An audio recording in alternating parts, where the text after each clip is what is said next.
That was every member of the American Armed Forces, the airborne, had one of those as part of their equipment.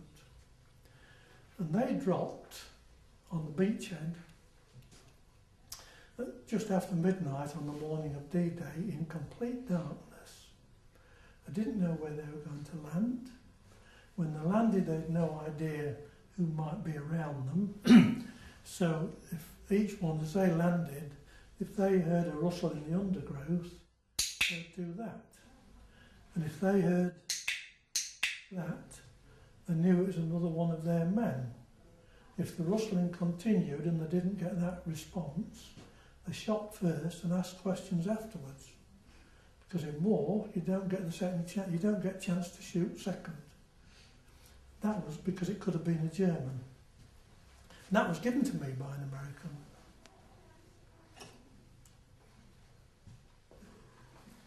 Let's go out to the Far East.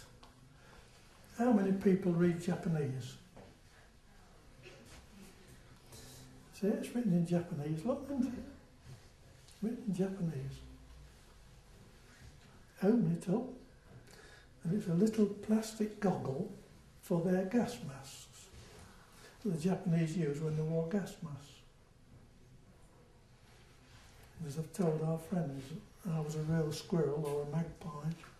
Anything left lying about, I picked it up. Normandy Veterans Association, 55th anniversary of the Normandy campaign. Who are these men? Who are these men who march so proud, who quietly weep, eyes closed, head bowed? These are the men who once were boys, who missed out on youth and all of its joys. Who are these men with aged faces, who silently count the empty spaces?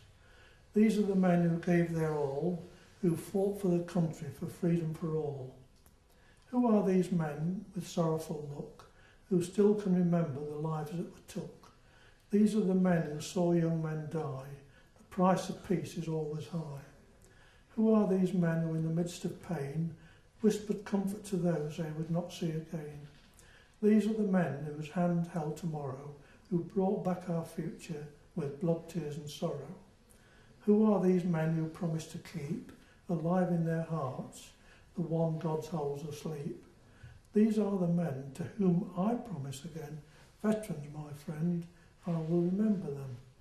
And this was written on the 19th of May 1996 by a girl called Judy Johnson, and she was then 11 years old. Did you ever want to leave when they were so strict on you? Did I? Did you ever want to leave the Navy when they were so strict? No. I saw a lot of rough times, but when I look back, I wouldn't have missed a day.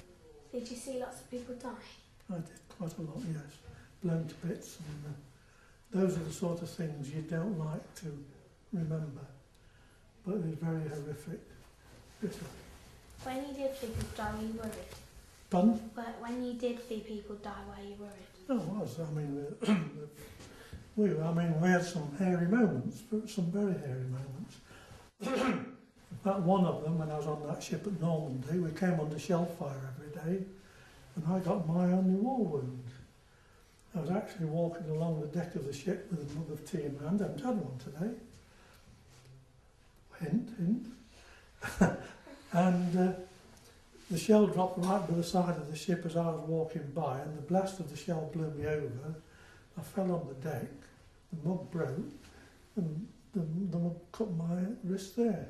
And I've never claimed, I should have claimed about 20,000 for that thing. That's my only war wound. I was one of the lucky ones. We sailed on that ship and we were known as Lucky Largs. Did you think you was going to die in that war? I did, several times, yeah.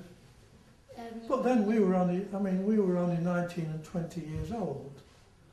You know, you just have to get on with it. We just had to get on with life as it was. Yes, Lou. Did you ever miss home?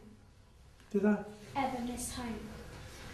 Well, you did, but I mean, we've got a job of work to do. We're responsible enough to know that we couldn't get home until that job of work was done.